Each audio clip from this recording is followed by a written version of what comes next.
Hello guys, good morning. Ayan, kunwari busy-busyhan tayo dyan. Ayan, oh.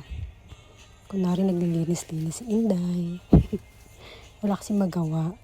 Kailangan nating galaw-galaw para mabawas-bawasan ng kolesterol.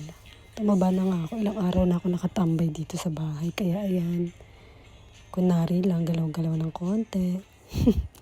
Sinipag lang ba ikot-ikot lang ng konti. Kunyari lang yan. Pagbigyan nyo na si Inday.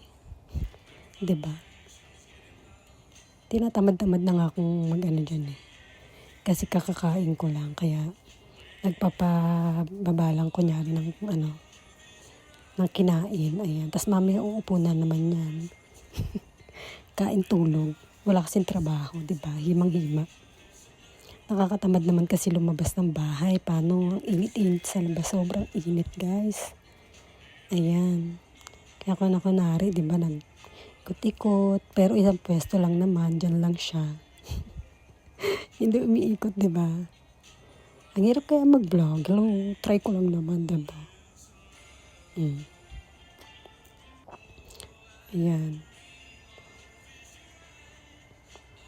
Diba? Kunwari magwawalis-walis, ikot-ikot, para may may magawa lang nung kunyari sa vlog. Charot. Ayan lang. Diba? Hindi ko nga alam kung anong gagawin ko. Maliit lang yung bahay ko, pero ayan, parang tamad-tamaran talaga ako kumilos. Kunwari lang yan, diba? Ayan. Paano mga guys? Hanggang dyan lang muna ha. Next time ulit. See you guys. Thank you. Bye.